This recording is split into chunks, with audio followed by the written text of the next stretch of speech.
Hello दोस्तों, स्वागत है Smart Academy study for achieve goal में।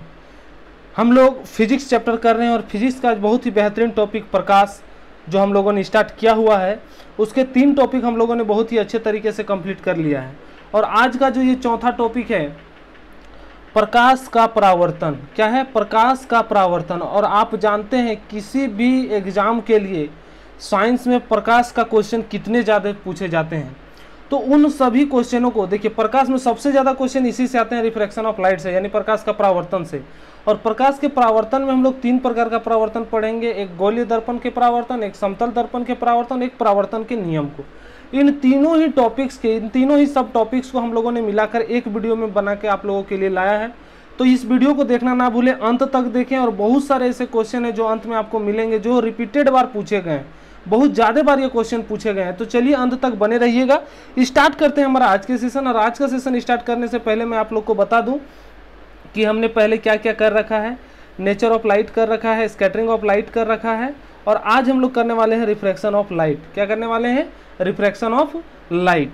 ठीक है, तो जो भी हमारे चैनल में नए हैं, चैनल को सब्सक्राइब कर ले और बेल आइकन को प्रेस करना ना भूलें, जिससे हमारा लेटेस्ट नोटिफिकेशन आप तक पहुंचता रहेगा।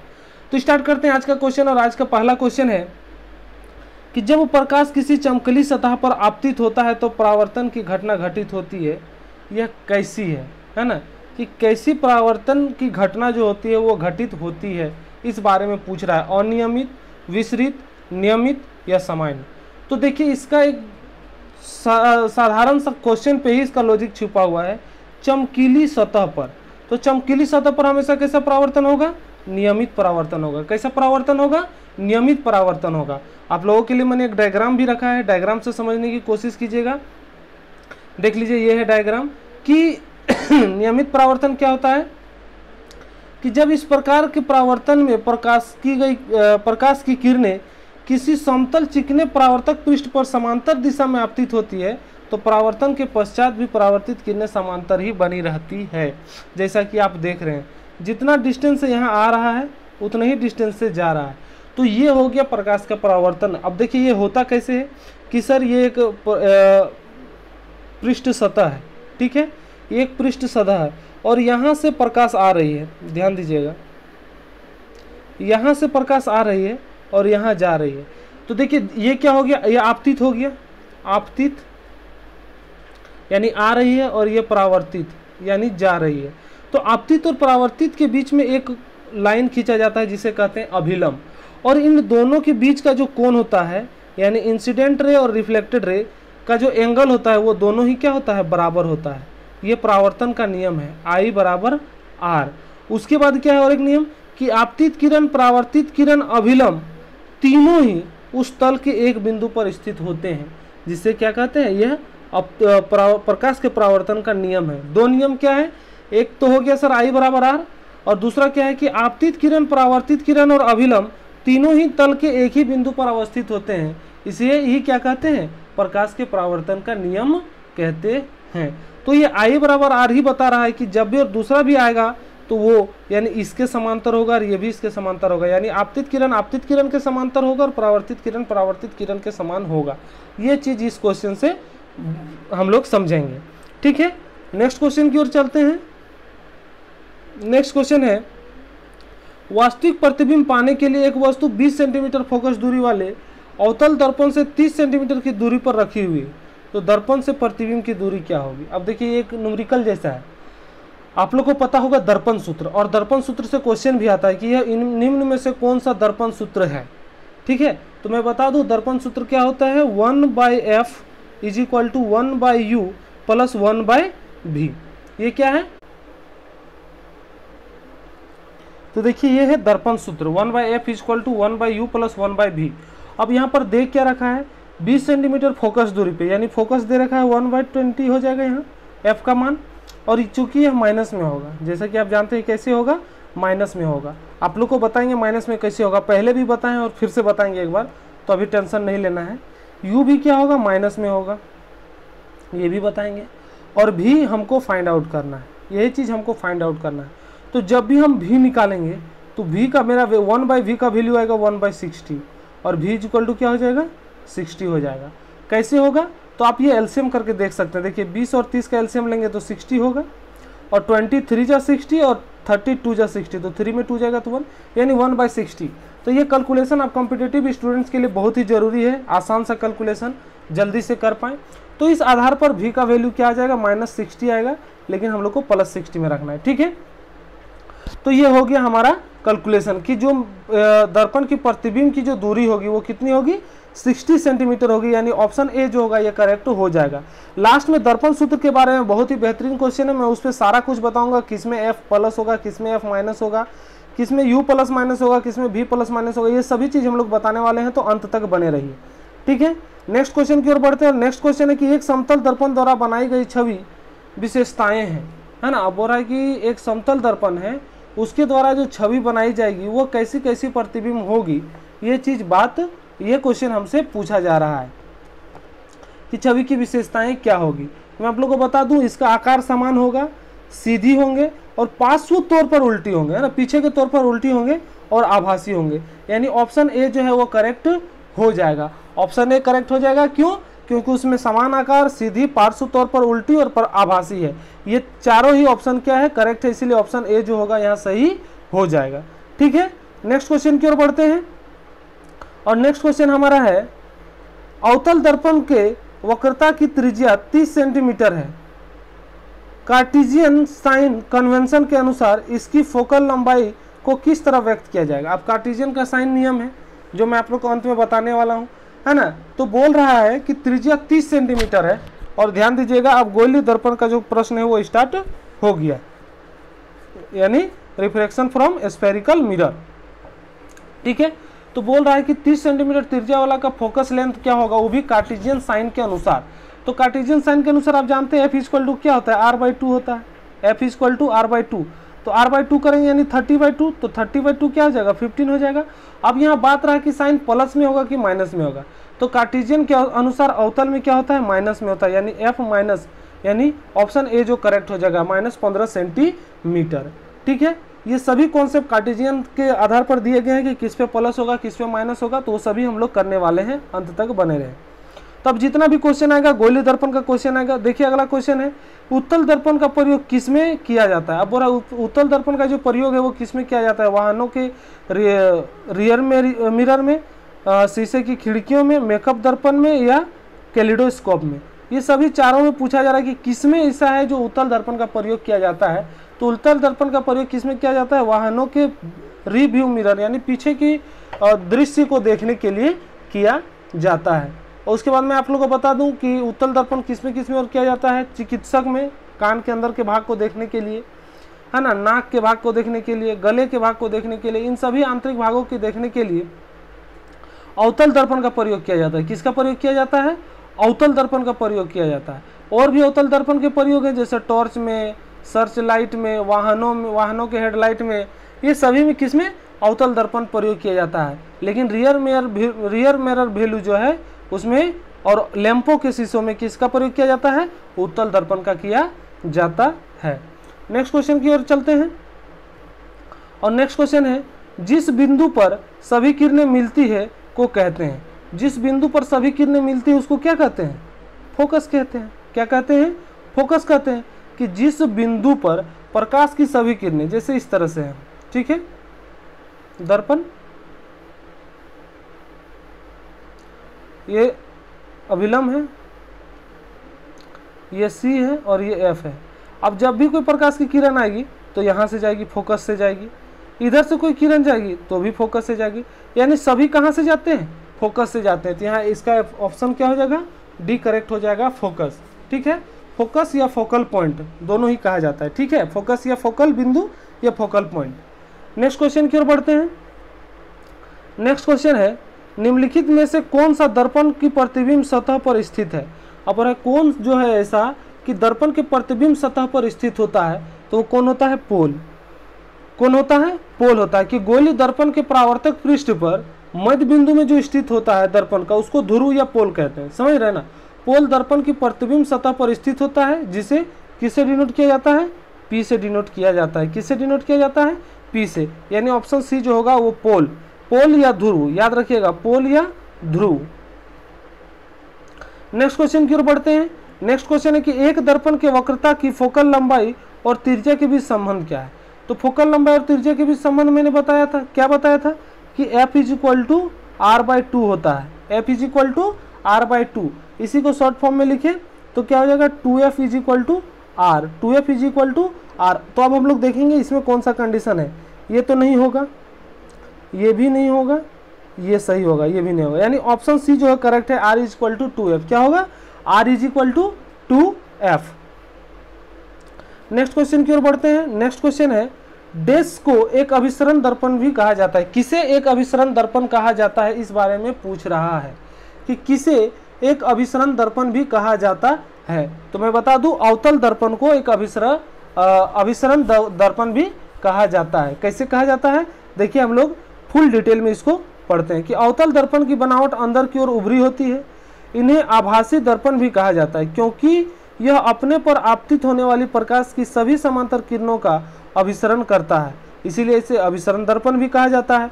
अवतल दर्पण का प्रयोग सैटेलाइट डिश, वाहनों की हेडलाइट, खगोलीय दूरबीन आदि क्षेत्रों में किया जाता है। ठीक है, अवतल दर्पण का प्रयोग बहुत जगह है, इसीलिए चांसेस इसका कम होता है पूछने का उत्तल के मुकाबले। ठीक है, नेक्स्ट क्वेश्चन की ओर बढ़ते हैं। नेक्स्ट क्वेश्चन हमारा है कि एक वक्री दर्पण जिसमें परावर्तन सतह अंदर की ओर वक्री होती है उसे कहा जाता है। अब क्या हो रहा है कि वक्री दर्पण है जिसका जो परावर्तक सतह है, क्या है, परावर्तन सतह जो है वो अंदर की ओर वक्री है, तो उसे क्या कहा जाएगा, अवतल दर्पण कहा जाएगा। क्या कहा जाएगा, अवतल दर्पण कहा जाएगा, यानी ऑप्शन ए जो है वो करेक्ट हो जाएगा। नेक्स्ट क्वेश्चन की ओर चलते हैं।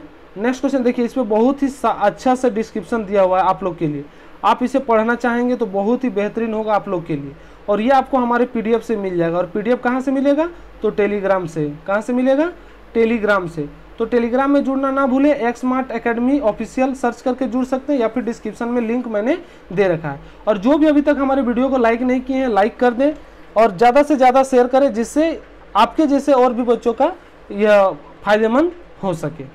नेक्स्ट क्वेश्चन है कि सर्च लाइट का परावर्तक कौन सा है। तो सर्च लाइट का जो परावर्तक है वो कौन सा, अभी हम लोगों ने पढ़ा था, कौन, अवतल दर्पण। कौन होगा, अवतल दर्पण, यानी ऑप्शन बी जो है वो करेक्ट हो जाएगा। नेक्स्ट क्वेश्चन है, यदि आप एक दर्पण में देखते हैं और पाते हैं कि छवि जो है आपसे छोटा है, तो दर्पण का प्रकार है। अब हो रहा है आप एक दर्पण पे देख रहे हैं और आपका परावर्तन जो होगा उसमें आपका जो छवि जो बनेगा वो आपसे छोटा है, तो जो दर्पण है वो किस प्रकार का दर्पण है यह पूछ रहा है। तो किस प्रकार का दर्पण होगा, उत्तल दर्पण होगा। तो समझ रहे ना, ऑप्शन डी जो होगा वो करेक्ट हो जाएगा। कौन सा दर्पण होगा, उत्तल दर्पण। नेक्स्ट क्वेश्चन की ओर बढ़ते हैं। और नेक्स्ट क्वेश्चन है गोलीय दर्पण की अवधारणा क्या है। तो गोलीय दर्पण की अवधारणा क्या है, प्रकाश का परावर्तन। प्रकाश का परावर्तन की गोलीय दर्पण की अवधारणा प्रकाश के परावर्तन से आधारित है। प्रकाश के चिकने पृष्ठ से टकराकर लौटने वाली किरण जो होती है उसके बीच पड़ा जो अभिलंब होता है उसको दो बराबर कोणों में विभक्त करता है, यानी I = R। ठीक है, ये चीज बोला गया। उसके बाद क्या बोलते हैं, इसका एक नियम क्या है कि आपतित किरण आपतन बिंदु पर अभिलंब तथा परावर्तित किरण तीनों जो होते हैं वो एक ही तल पर स्थित होते हैं। नेक्स्ट क्वेश्चन की ओर बढ़ते हैं। नेक्स्ट क्वेश्चन है कि दर्पण सूत्र है। अब देखिए मैं बोल रहा था कि दर्पण सूत्र के बारे में क्वेश्चन आने वाला है, तो दर्पण सूत्र इनमें से कौन सा है ये आपको बताना है। तो अभी मैंने बताया था 1/F = 1/U + 1/V। तो देखिए आपको कहाँ मिलेगा, ये तो नहीं होगा, ये भी नहीं होगा, ये हो सकता है, ये तो होगा ही नहीं, माइनस है, यानी ऑप्शन सी जो होगा करेक्ट हो जाएगा। ये को इधर लेफ्ट में और इसको राइट में लिख दिया है, इसीलिए ऑप्शन सी जो होगा वो करेक्ट आपका हो जाएगा। ठीक है, दर्पण सूत्र याद रखना है। नेक्स्ट क्वेश्चन है कि एक गोली दर्पण के परावर्तिक पृष्ठ के मध्य एक बिंदु होता है जिसे कहते हैं। अब परावर्तिक सतह के बीच में एक बिंदु होता है, उस बिंदु को क्या कहते हैं, ध्रुव या पोल कहते हैं। मैंने आप लोग को बताया है कि ध्रुव या पोल कहते हैं, यानी इस जगह पर ध्रुव या पोल कहते हैं।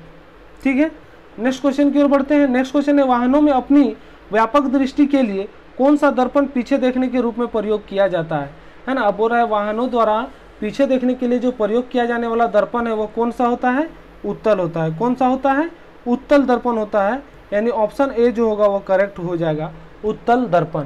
कि उत्तल दर्पण का उपयोग गाड़ी में चालकों की सीट के पास पीछे के बीम देखने के लिए किया जाता है और इसका उपयोग सोडियम परावर्तक लैंप में भी किया जाता है, इस बात को याद रखना है। ठीक है, नेक्स्ट क्वेश्चन की ओर बढ़ते हैं।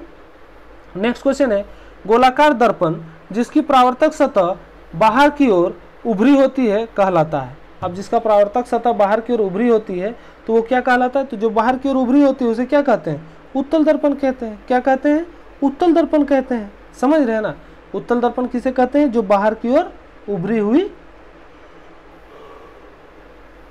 यानी ऐसे, ठीक है, इस साइड पेंट है, इस साइड से जो होगा वो परावर्तन होगा, तो इसे क्या कहेंगे? उत्तल दर्पण कहेंगे। नेक्स्ट क्वेश्चन है हमारा कि निम्नलिखित में से किसमें उत्तल दर्पण का उपयोग किया जाता है। देखिए ये 2 बार पूछा गया है 2018 में कि निम्न में से किसे उत्तल दर्पण का उपयोग किया जाता है? सेविंग मिरर में, डेंटिस्ट का मिरर, वाहनों की हेडलाइट या रिव्यू मिरर में, ये चीज़ पूछ रहा है। तो मैं आप लोग को बता दूं कि जो उत्तल दर्पण का उपयोग है वह किया जाता है रियर व्यू मिरर में। किसमें किया जाता है? रियर व्यू मिरर में। ये हम लोगों ने क्वेश्चन किया हुआ था, दूसरा या तीसरा क्वेश्चन हम लोगों ने यही किया था। ठीक है, तो देखिए याद रखिएगा, उत्तल का ही बार बार पूछता है। देख लीजिए 2 बार पूछा गया, तो उत्तल का उपयोग आप लोग को याद रखना है। मैं लास्ट के PDF के पेज में, स्लाइड में मैं दे दूंगा।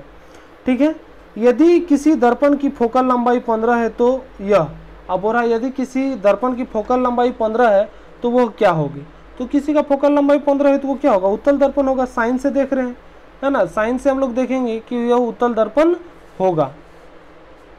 ठीक है, कि प्रकाश की जो भित्ति होती है, किसी दर्पण की फोकस लंबाई का मान धनात्मक होता है तो वह उत्तल दर्पण को प्रदर्शित करता है, इस बात को याद रखना है। ठीक है, चलिए नेक्स्ट क्वेश्चन की ओर बढ़ते हैं।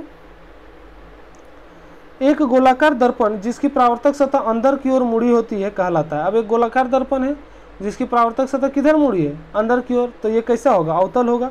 बाहर की ओर होता तो उत्तल होता। अभी हम लोगों ने पहले क्वेश्चन किया था। देखिए एक ही टाइप के क्वेश्चन है, बस उसको अवतल और उत्तल में आपको फंसाएगा, इस बात को याद रखना है। ठीक है, नेक्स्ट क्वेश्चन है कि एक अवतल दर्पण के वक्रता केंद्र पर एक वस्तु रखी गई है, इसका प्रतिबिंब कहाँ बनेगा? अब एक अवतल दर्पण के वक्रता केंद्र पर रखा गया है और पूछ रहा है कि इसका जो प्रतिबिंब है वो कहाँ बनेगा। तो मैं आप लोग को बता दूं, वक्रता केंद्र पर। समझ रहे हैं? एक अवतल दर्पण के वक्रता केंद्र पर एक वस्तु रखी गई है तो इसका प्रतिबिंब भी वक्रता केंद्र पर ही बनेगा, यानी ऑप्शन डी जो होगा वो करेक्ट हो जाएगा। नेक्स्ट क्वेश्चन की ओर चलते हैं।